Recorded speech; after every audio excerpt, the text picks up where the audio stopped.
Hello friends, ओम श्री गणेशाय नमः। जय श्री कृष्ण। आप सभी का स्वागत है आपके अपने यूट्यूब चैनल पर। फ्रेंड्स, आज हम आपको इस वीडियो में बताने जा रहे हैं पितृपक्ष की कथा के बारे में, जिसको सुनने मात्र से ही पितृदोष से मिलती है मुक्ति और मिलता है पितरों का आशीर्वाद। फ्रेंड्स, वीडियो शुरू करने से पहले आपसे रिक्वेस्ट है, अगर आप हमारे चैनल पर नए हैं और आपने अभी तक चैनल को सब्सक्राइब नहीं किया है तो प्लीज़ सब्सक्राइब कीजिएगा चैनल को, साथ ही प्रेस कीजिएगा बेल आइकन को, जिससे नए वीडियो से रिलेटेड नोटिफिकेशन आपको तुरंत प्राप्त हो सके। और वीडियो पसंद आने पर वीडियो को लाइक और शेयर जरूर कीजिएगा ताकि सभी भक्तों को इस वीडियो का लाभ प्राप्त हो सके। फ्रेंड्स, अब आइए प्रारंभ करें पितृपक्ष की कथा। धर्म ग्रंथों में पितृपक्ष की दो कथाएं प्रचलित है।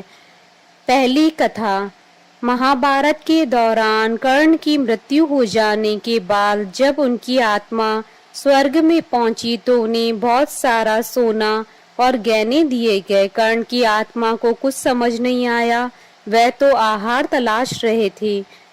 उन्होंने देवता इंद्र से पूछा कि उन्हें भोजन की जगह सोना क्यों दिया गया।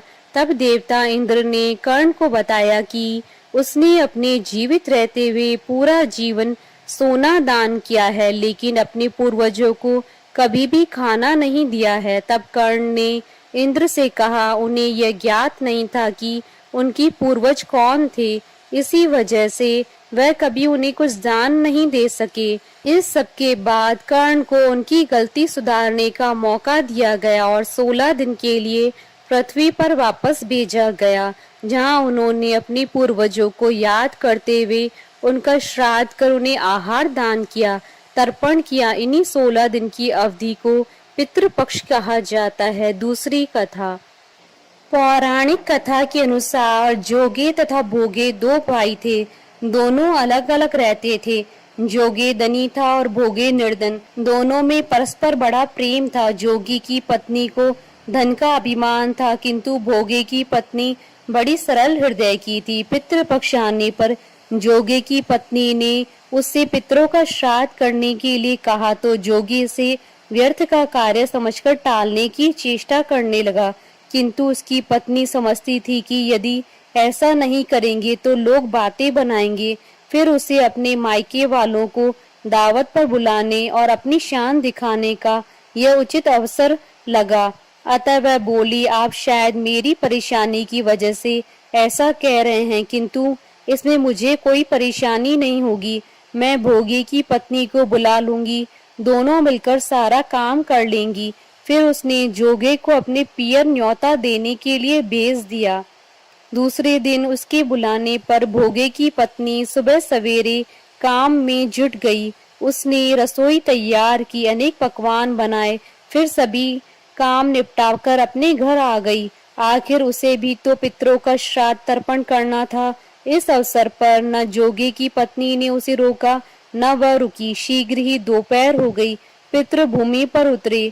जोगे भोगे के पितृ पहले जोगे के यहाँ गए तो क्या देखते हैं कि उसके ससुराल वाले वहां भोजन पर जुटे हुए हैं।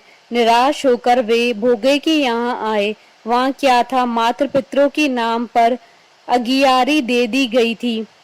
पितरों ने उसकी राख चाटी और भूखे ही नदी के तट पर जा पहुंचे।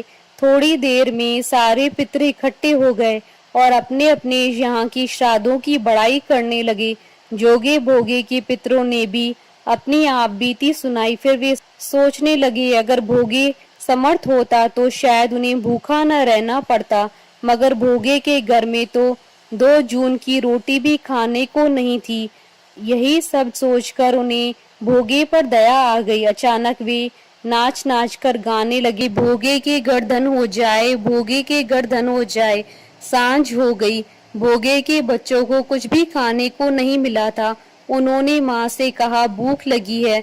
तब उन्हें टालने की गरज से भोगे की पत्नी ने कहा, जाओ, आंगन में होदी औंधी रखी है, उसे जाकर खोल लो और जो कुछ मिले बांटकर खा लेना।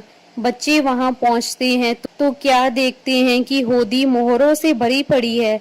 वे दौड़े दौड़े माँ के पास पहुंचे और उसे सारी बातें बताई। आंगन में आकर भोगे की पत्नी ने यह सब कुछ देखा तो वह हैरान रह गई। इस प्रकार भोगे भी धनी हो गया, मगर धन पाकर वह घमंडी नहीं हुआ। दूसरे साल का पितृपक्ष आया। श्राद्ध के दिन भोगे की स्त्री ने 56 प्रकार के व्यंजन बनाए, ब्राह्मणों को बुलाकर श्राद्ध किया, भोजन कराया, दक्षिणा दी। जेठ जेठानी को सोने चांदी के बर्तनों में भोजन कराया। इससे पितृ बड़े प्रसन्न और तृप्त हो गए। हमारे साथ इस वीडियो में अंत तक बने रहने के लिए आपका धन्यवाद। ओम श्री गणेशाय नमः। जय श्री कृष्णा।